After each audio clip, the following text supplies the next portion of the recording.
mga puntod na walang dalaw. Sa pinakaliblib na bahagi ng lumang sementeryo ng San Bartolome, may isang hanay ng mga puntod na matagal nang nilulumot. Halos nababalot na ng mga damo at ugat ng punong balete. Walang kandilang nakasindi, walang bulaklak na nakapatong, at tila ba kahit ang hangin ay umiiwas dumaan doon.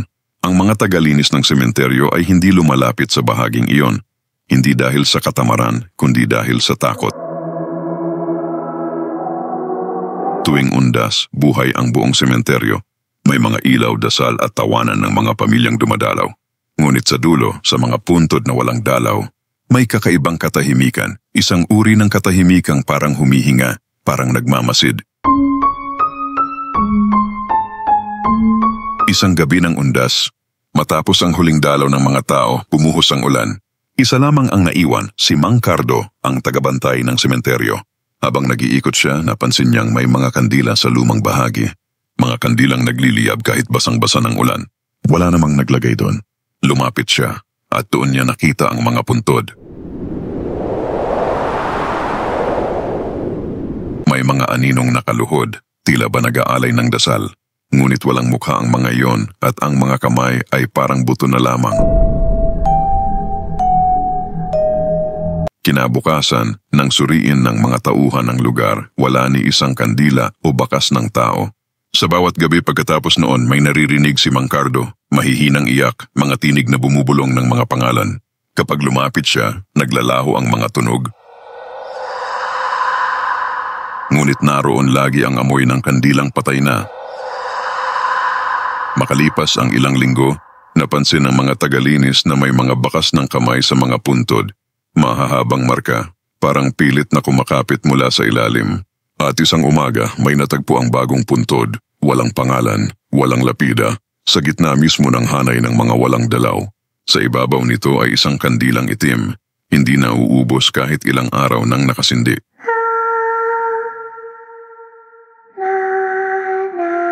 Mula noon, sinarado na ng simbahan ang bahagi ng sementeryong iyon. Ngunit tuwing undas kahit wala ng tao, nakikita pa rin ng mga dumaraan ang mga liwanag ng kandila na umiilaw sa malayo at ang mga aninong nakaluhod, nagdarasal para sa mga kaluluwang matagal nang kinalimutan. Sabi nila, kapag dumaan ka roon at hindi ka nagdasal, isang kamay mula sa lupa ang hahawak sa iyo sa dilim para isama ka sa mga puntod na walang dalaw.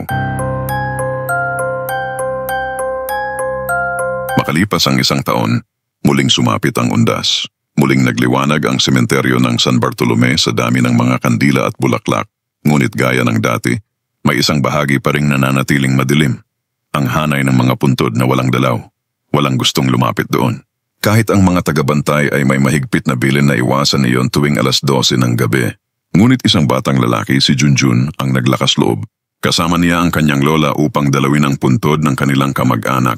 Ngunit nang saglit siyang lumayo upang maglaro, napadpad siya sa dulo, sa lugar ng mga nilulumot na puntod. Tahimik ang paligid. Ang hangin ay malamig na parang may halong hinga.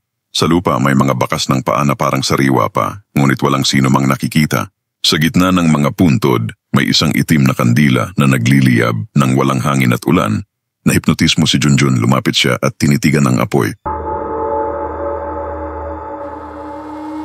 Sa liwanag nito nakita niya ang refleksyon ng kanyang mukha, ngunit sa likod ng refleksyon may mga mata, maraming mata na nakatingin sa kanya.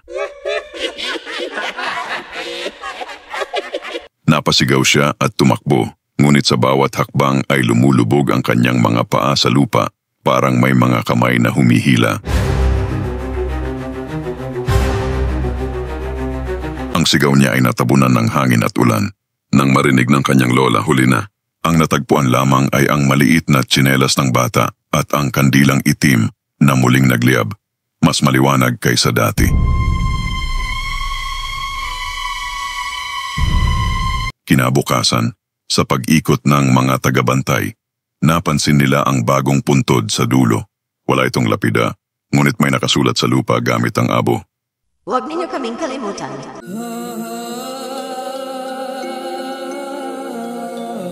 Simula noon, gabi-gabi ay naririnig ng mga nakatira malapit sa sementeryo ang mga mahihinang tinig na nagdadasal, sabay sa tunog ng mga kuko na kumakalmot sa kahoy at semento.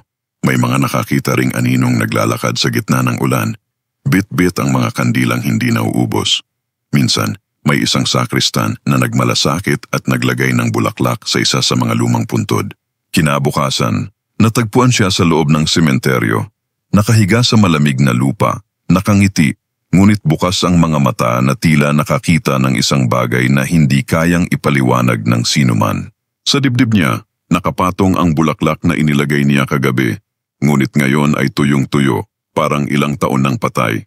Sabi ng mga matatanda, ang mga kaluluwang walang dalaw ay hindi natutulog sa kapayapaan. Habang tumatagal, nagagalit sila. At tuwing undas, hinahanap nila ang mga buhay na hindi nagdarasal upang isama sa kanilang hanay, mga nilalang na magbabantay ng puntod magpakailanman. Ngayon, tuwing dumadaan ka sa sementeryo ng San Bartolome, makikita mong may isang bahagi roon na laging basa kahit tirik ang araw. At kung makakarinig ka ng mga mahihinang bulong na tumatawag ng iyong pangalan, huwag kang lilingon. Baka isa ka sa mga susunod na puntod na walang dalaw. Makalipas ang ilang gabi ng lagim sa sementeryo ng San Bartolome, halos wala nang naglalakas loob lumapit sa dulo ng mga puntod. Ang mga tao ay natatakot sa mga bulong, sa mga kandilang hindi nauubos, at sa malamig na simoy ng hangin na parang humihila sa kaluluwa ng sinumang dadaan.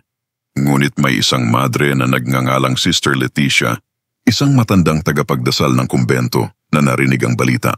Hindi siya naniwala agad, ngunit nang mapanaginipan niya ang mga puntod na iyon, mga kaluluwang umiiyak at nagmamakaawa, alam niyang kailangan niyang puntahan ang lugar. Gabi ng Nobyembre 2, dumating siya sa sementeryo, bit-bit ang rosaryo at ilang kandila. Tahimik ang paligid, ngunit ramdam niya ang mga matang nakamasid. Nang makarating siya sa hanay ng mga puntod na walang dalaw, nakita niya ang mga kandilang itim na muling nagliyab at ang mga aninong nakaluhod, nagdarasal sa kawalan. Hindi siya tumakbo. Sa halip, binuksan niya ang maliit na lamparang dala at isa-isang sinindihan ang puting kandila sa ibabaw ng bawat puntod. Habang sinasambit ang mga dasal ng kaligtasan, unti-unting nagbago ang hangin. Ang malamig na simoy ay naging banayad at ang dating amoy ng kandilang patay ay napalitan ng bango ng sampagita. Habang patuloy siyang nagdarasal, lumitaw sa harap niya ang mga aninong dati nakakatakot, ngunit ngayon ay payapa. May mga ngiting tila nagpapasalamat. Sa huling dasal ni Sister Leticia, sumiklab ang liwanag mula sa mga kandilang puti at ang mga anino ay naglaho, kasabay ng marahang pag-ihip ng hangin. Kinabukasan, nang dumating ang mga tagabantay, nagulat sila, ang mga puntod na dati nilulumot ay tila bago. Wala na ring bakas ng itim na kandila o mga marka ng kamay. Sa halip, sa gitna ng hanay, may isang krus na puti at sa ilalim nito ay may nakaukit na mga salitang, Salamat sa panalangin. Mula noon, tuwing undas, hindi na muling lumitaw ang mga aninong nagdadasal. Sa gabi may maririnig pa ring mahihinang tinig, ngunit hindi na ito mga iyak, mga awitin na ng pasasalamat. At si Sister Leticia, tuwing dumadaan sa sementeryo, palaging dinadalhan ng mga bulaklak ang mga puntod na iyon. Hindi dahil kailangan pa nila, kundi dahil alam niyang ang paggunita ang tanging liwanag na kayang magpatahimik sa kahit pinakamadilim na kaluluwa. At mula noon, tinawag ng mga tao ang bahaging iyon hindi na ang mga puntod na walang dalaw, kundi ang mga puntod ng liwanag. Maraming salamat sa muling pakikinig ng maikling kwento. Kung gusto mo pang makinig ng iba't ibang kwento, bisitahin ang playlist ng Pinoy Horror Movie sa aking YouTube channel. At huwag kalimutang subscribe ang Jonas Mini Vlog para updated ka sa bawat kwento.